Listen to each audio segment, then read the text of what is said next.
Hey everyone, it's Megan here from Meghan Makes Do, and today I'm going to show you how to make the Ellington Infinity scarf.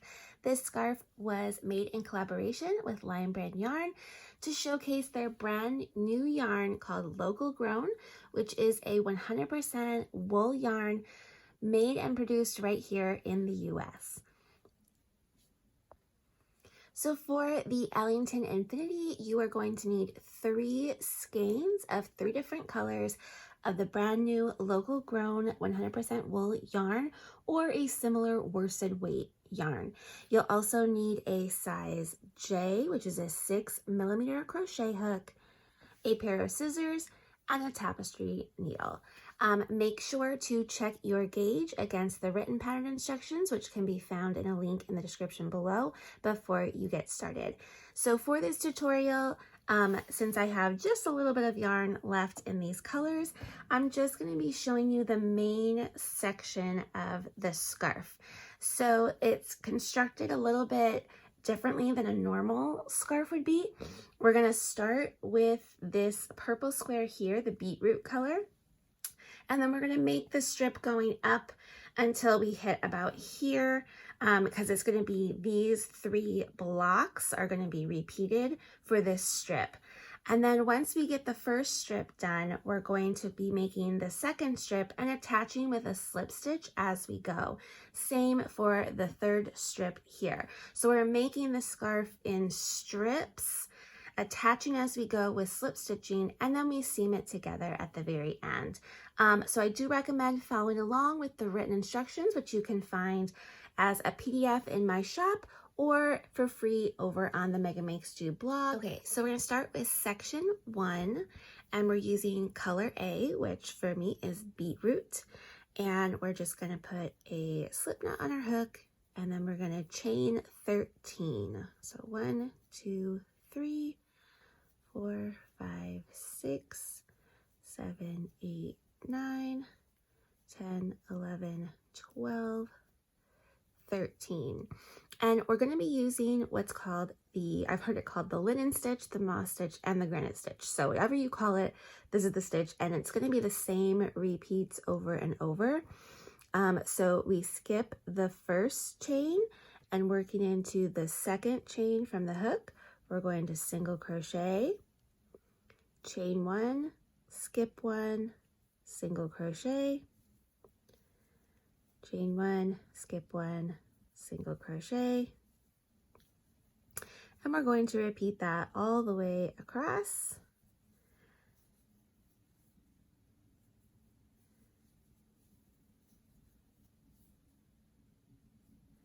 until we have 1 stitch remaining, and then we're just going to single crochet into that last stitch. So you should have 12 stitches across.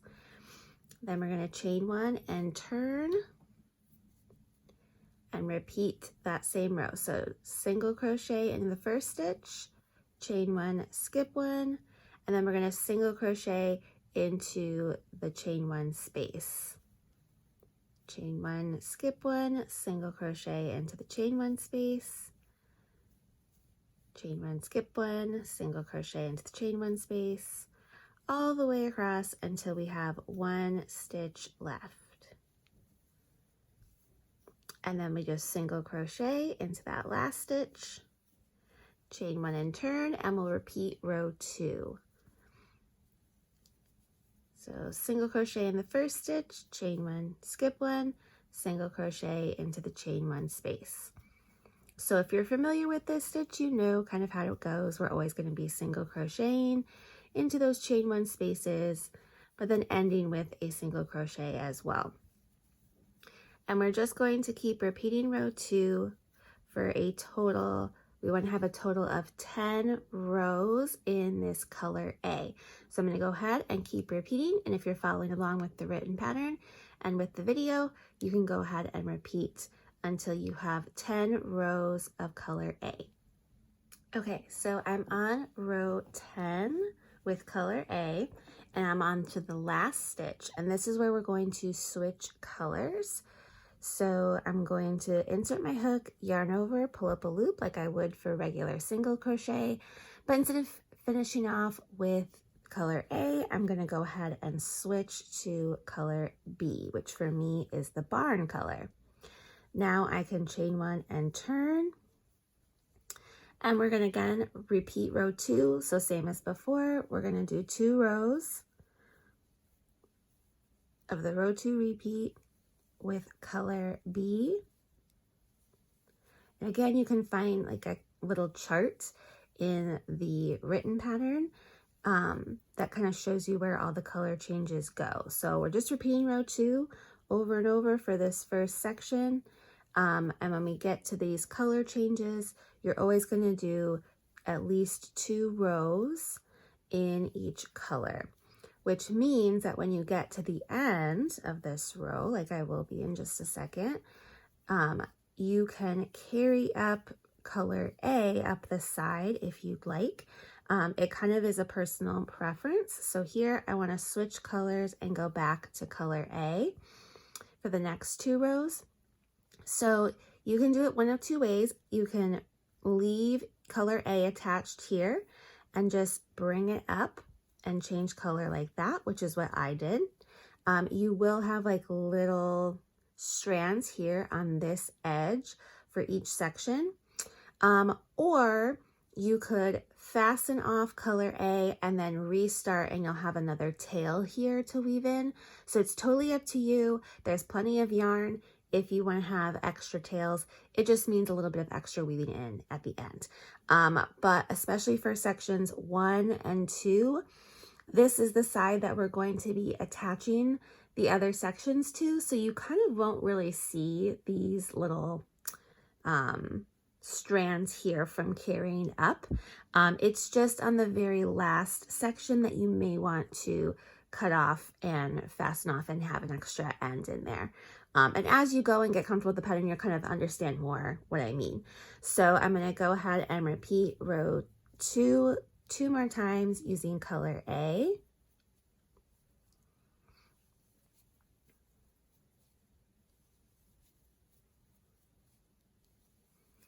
And then once I finish those 2 rows, then I switch to back to color B. So each one of these little blocks is going to be 10 rows total. And so for this little block, I have 3 stripes of color B and 2 stripes of color A. Okay, so I got to the end of my second row of color A, and then I'm going to switch again to color B.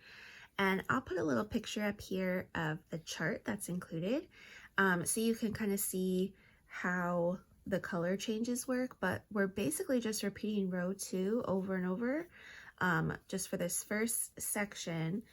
So you're just going to be working in the linen stitch, but switching colors where indicated on the chart, and you can kind of see what the pattern repeat is.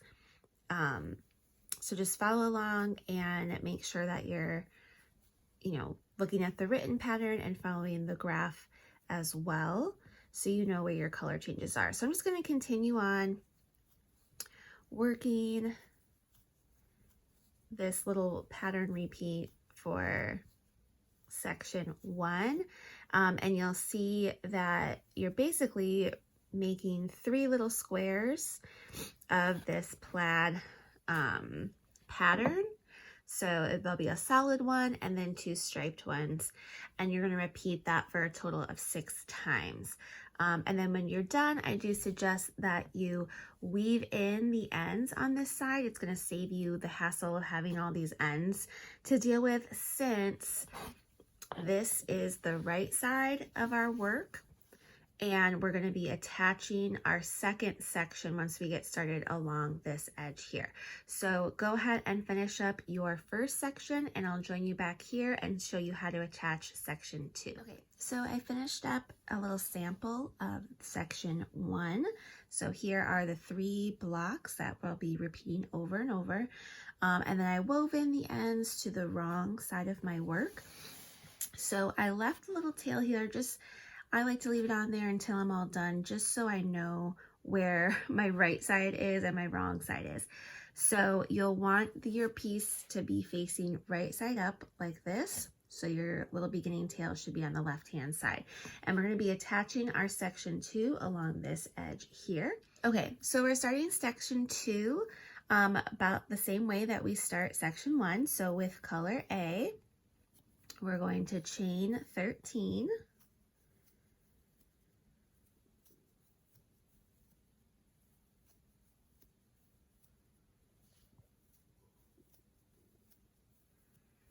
Okay, and then just as we did before, for the first row, we're going to insert our hook into the second chain from the hook, yarn over, drop loop, yarn over, drop through 2 for a single crochet, then chain 1, skip 1, single crochet, chain 1, skip 1, single crochet, and we repeat that all the way across until we have 1 chain left.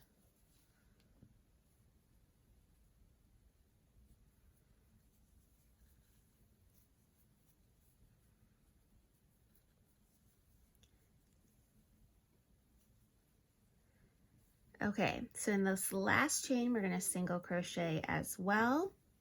But instead of chaining 1 and turning, this is where we're going to be attaching our row to section 1.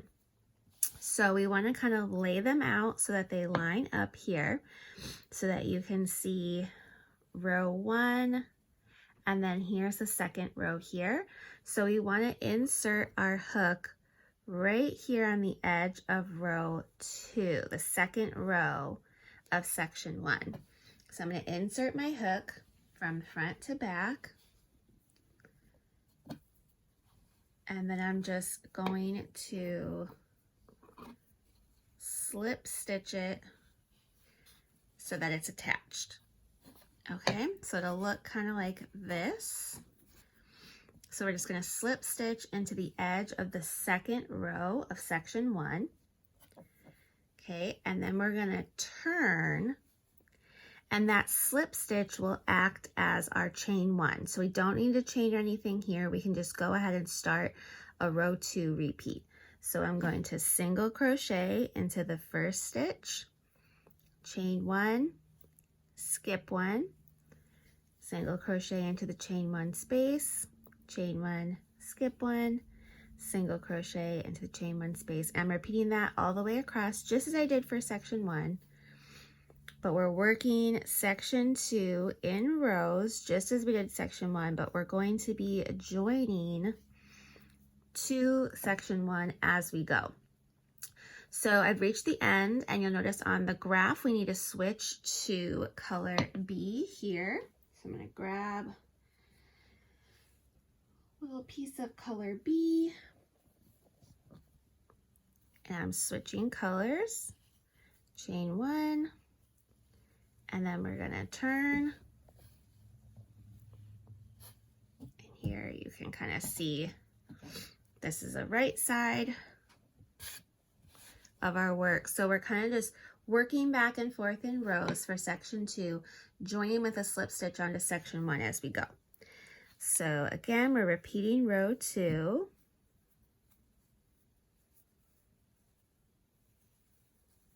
Just using color B until we get to the end.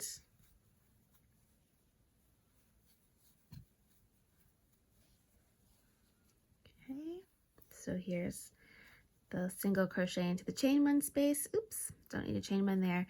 And then our last stitch is right here. We're going to single crochet, and then we want to slip stitch into the next row up. So this is the row we're working. So you can see 1, 2, 3. We just worked the 3rd row. We want to start the 4th row. So we're going to slip stitch right into this spot here. So then we slip stitch and turn. And again, the slip stitch counts as our chain 1. So I can go right into the first stitch with a single crochet and keep repeating that linen stitch all the way across until I have just 1 stitch left.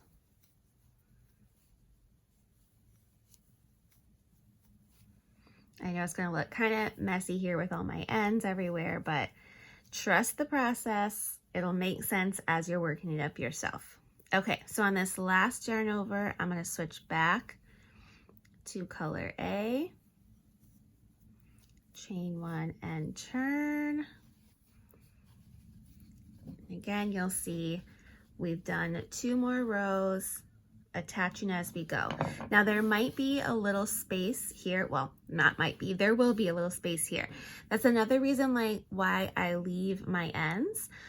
When we're all done, in order to join these together, I'm going to use this little end of color A to attach these 2 ends so it's not splitting apart like that before we seam the whole thing together.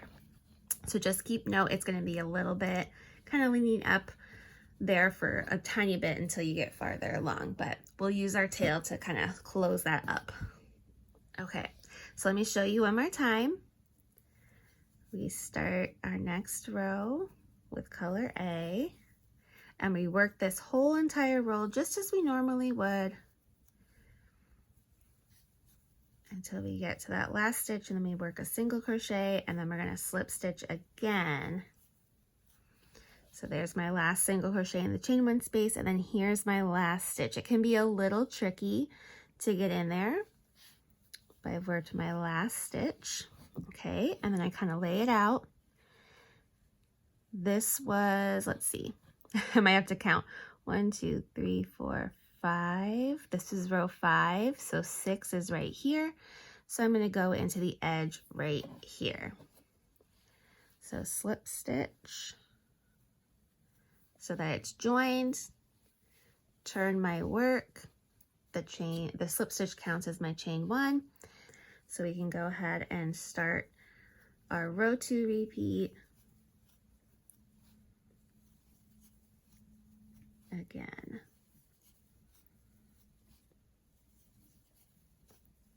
So it may seem a little bit different to how the pattern is written, just as I'm explaining it here, but hopefully it'll make sense. I really just wanted to make this video to show you how it looks to do this technique. There's also some photos available in the pattern too that will be helpful to show how this is made. But again, if you have any questions, feel free to comment below, or you can email me or message me through my website. Okay, so we basically just kind of repeat those 2 rows over and over, following the color changes that I have listed in the pattern until we get all done. Oh, I'm going to be running out of my barn, so I'm going to stop there so I can grab some more of that barn color. But you're just going to follow the graph as I've shown you before. So continue on with section 2, changing colors, how the graph shows. Again, you're going to repeat the repeats so that you have these 3 blocks in each of the sections, a total of 6 times. But you'll start to kind of see the plaid pattern come together after section 2. And then again, once you're done with section 2, you'll weave in those ends and you'll attach section 3 and work section 3 the same as you do for section 2. So I'm going to keep working at my section 2, and then I can show you how section 3 will look when it's getting attached as well. Okay, so I just finished off the section 2 repeats, so you can see my little blocks of the plaid right here. So now for section 3, same as we did with section 2, we just take color A and we chain 13 and we work up our first row before we start attaching. Okay, so I'm on the last stitch of row 1 of section 3. We finished that. And then again, the nice thing when you get to attaching blocks that have the stripes in them, it's a lot easier to keep track of where to insert your hook. So here we have row 1 and 2. We know we can insert our hook right here into the edge of row 2 of section 2. So again, we're just going to slip stitch that to join, and then we're going to turn. And again, just as we did with section 2, the slip stitch counts as our chain 1. And we can just work our linen stitch all the way across.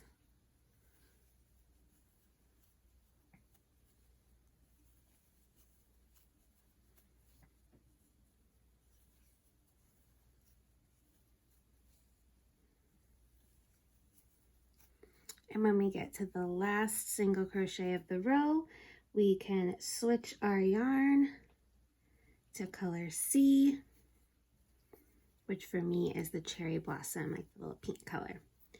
And then we're going to turn, and we're just repeating the same kind of steps that we did for section 2. So we're working back and forth in rows, changing color on this one side, and slip stitching to join on the other side.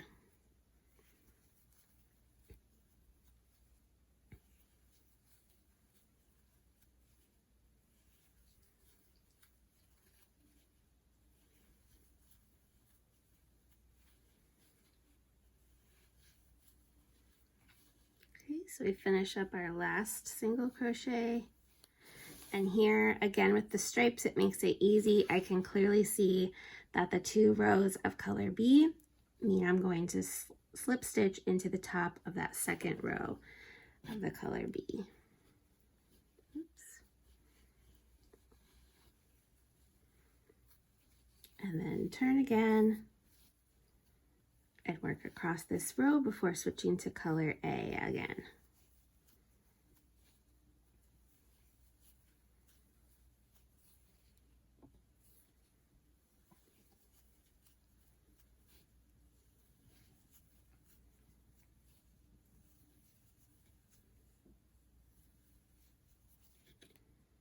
And again, like I said, this is the one side that you may want to cut off and reattach. I know it'll be more ends to weave in, but otherwise your edge will show these little carried loops here. For demonstration purposes, and even on my own, I didn't really worry about that. I didn't care, basically, if those little carries showed, because they blend in pretty well. But if you're looking for an extra clean edge, or you just don't like the look of the carried yarn, you can always fasten off at the end of every color change.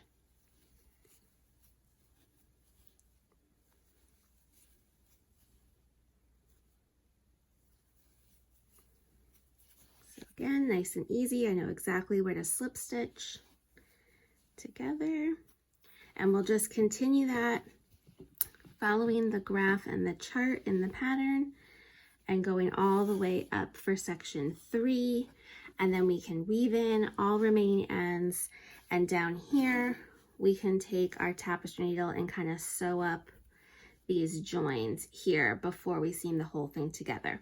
So I'm going to go ahead and finish up my little sample of section 3, and then I'll show you how to quickly join these together and then show you how to seam the piece together when you're finished. Okay, so I finished up my section 3 sample here, and now I just need to connect these little spots here, these beginning rows of each section.